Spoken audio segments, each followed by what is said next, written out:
Hi, இன்னைக்கு ஒரு குட்டி மோட்டிவேஷனல் ஸ்டோரி பார்த்துடலாமா? பேராசை பெருநஷ்டம், இதுக்கான கதை பார்த்துடலாம். ஒரு குட்டி பையனுக்கு மேஜிக்கல் பவுல் ஒன்று கிடச்சிது. அந்த மேஜிக்கல் பவுலில் அவன் என்னெல்லாம் ஆசைப்படுறானோ அதெல்லாம் அவனுக்கு கிடைக்கும். அவனுக்கு சாப்பாடு வேணும்னு நினைக்கும் போது சாப்பாடு கிடைக்கும், டாய்ஸ் வேணும்னும் போது டாய்ஸ் கிடைக்கும். அவன் அதை வச்சு நல்லா சந்தோஷமாக இருந்தான். ஆனால் இருக்க அவனுக்கு பேராசை அதிகமாகிடுச்சு. ஒரு நாள் நிறைய சாப்பாடு வேணும், நிறைய கோல்டு வேணும் அப்படின்னு சொல்லி கேட்டுகிட்டே இருந்தான். கேட்க அந்த பவுல் கொடுத்துட்டே இருந்துச்சு. அவன் சாட்டிஸ்ஃபை ஆகவே இல்லை. ஒரு நாள் அதோட பேராசை உச்சத்துக்கு போயிட்டு என்ன பண்ணிட்டான், இந்த வேர்ல்டில் இருக்கிற எல்லாமே எனக்கு வேணும்னு அந்த பவுலை பார்த்து சத்தமாக கத்த ஆரம்பித்தான். அந்த பவுல் உடஞ்சி சுக்குநூறு ஆயிடுச்சு. நான் இப்போ ரொம்ப ஆசைப்பட்டதுனால தான் எனக்கு இந்த நிலைமைன்னு சொல்லி ரொம்ப அழுக ஆரம்பிச்சிட்டான்.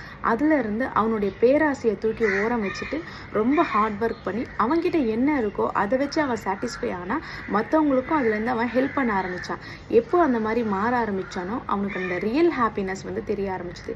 எப்போவுமே பேராசை கொஞ்சமாக சந்தோஷத்தை கொடுக்கும். ஆனால் நம்ம கிராட்டிடியூடாக இருந்து பாருங்கள், லைஃப் லாங் நம்ம ஹாப்பியாக இருக்கலாம். வீடியோஸ் பிடிச்சிருந்தா மறக்காமல் நம்ம சேனலை லைக் பண்ணி ஷேர் பண்ணி சப்ஸ்கிரைப் பண்ணிவிடுங்க.